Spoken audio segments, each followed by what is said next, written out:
এই মুহূর্তে বেগম জিয়ার গুলশানের বাসার সামনে আছেন আমাদের সহকর্মী ইফতেখার রেজা। আমরা সরাসরি যাচ্ছি তার কাছে। ইফতেখার, বিএনপি চেয়ারপারসনের যাত্রার প্রস্তুতি কেমন দেখছেন আপনি?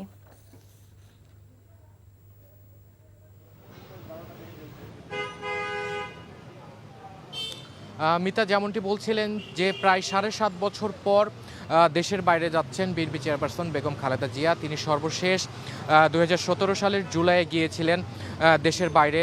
তিনি চিকিৎসার ক্ষেত্রে এবং চিকিৎসার জন্য এবং তার জ্যেষ্ঠ পুত্র জনাব তারেক রহমানের সাথে দেখা করতে, এবং এরপর ঘটে নানা রকম রাজনৈতিক ঘটনা, এবং এই ঘটনা প্রবাহের মধ্যে দিয়ে প্রায় ৭.৫ বছর তিনি চিকিৎসার জন্য হোক বা রাজনৈতিক কারণে হোক তিনি আর দেশের বাইরে যেতে পারেননি। বিভিন্ন চাপ, বিভিন্ন ধরনের জুলুম বা নির্যাতনের কারণে মূলত। এবং আমি আপনাকে জানিয়ে রাখতে চাই যে আজ তিনি সেই বহু কাঙ্ক্ষিত যে বিদেশ সফর ওনার চিকিৎসার জন্য সেই সফর আজকে হতে যাচ্ছে, এবং প্রস্তুতির যে বিষয়টি আপনি বলেছেন প্রস্তুতি ধীরে ধীরে নেওয়া হচ্ছে, এবং নিরাপত্তার যে বিষয়টি সেই নিরাপত্তার বিষয়টিও চোখে পড়ার মতো।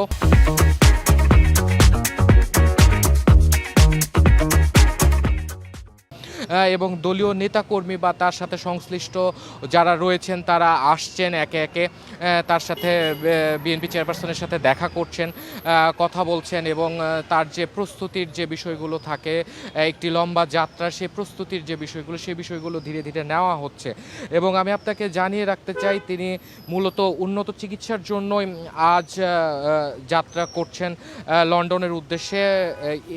কাতারের আমিরের যে দেওয়া এয়ার অ্যাম্বুলেন্স, সেই অত্যাধুনিক এয়ার অ্যাম্বুলেন্সে করেই তিনি ঢাকা থেকে দোহা এবং দোহা থেকে লন্ডনের হিথ্রো বিমানবন্দরে তিনি অবতরণ করবেন, এবং এর সাথে তিনি হিথ্রো বিমানবন্দরে তাকে স্বাগত জানাবেন তার জ্যেষ্ঠ পুত্র বা বড় সন্তান জনাব তারেক রহমান, বিএনপির ভারপ্রাপ্ত চেয়ারম্যান, এবং তার স্ত্রী ডাক্তার জুবাইদা রহমান সহ আরও যারা রয়েছেন তাদের সাথে সংশ্লিষ্ট ব্যক্তিবর্গ, রাজনৈতিক এবং পারিবারিক, তারা থাকবেন সেখানে।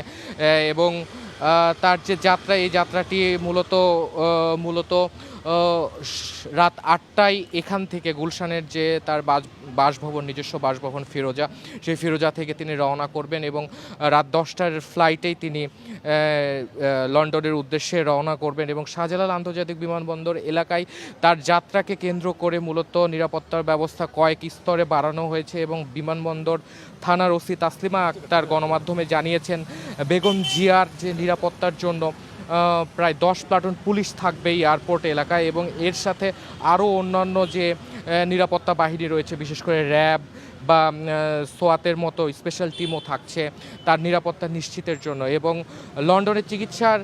লন্ডনে তিনি সরাসরি এয়ারপোর্ট থেকে মূলত হাসপাতালে যাবেন। লন্ডনের যে প্রসিদ্ধ হাসপাতাল লন্ডন ক্লিনিক, সেখানেই তিনি তার প্রয়োজনীয় পরীক্ষা নিরীক্ষাগুলো সারবেন, এবং সেখানকার ডাক্তারের পরামর্শ অনুযায়ী তার পরবর্তী চিকিৎসার ধাপগুলো কেমন হবে সেই সিদ্ধান্তগুলো নেওয়া হবে। এবং এর সাথে আমি আরও একটি বিষয় জানিয়ে রাখতে চাই যে যদি প্রয়োজন বোধে তাকে যুক্তরাষ্ট্রেও স্থানান্তরিত করা হতে পারে বলে আমরা এখন পর্যন্ত জানতে পেরেছি। তো এই ছিল গুলশানে বিএনপি চেয়ারপারসন বেগম খালেদা জিয়ার বাসভবনের সামনে থেকে সর্বশেষ তথ্য। জানছিলাম বেগম খালেদা জিয়ার লন্ডন যাত্রার প্রস্তুতির খবর।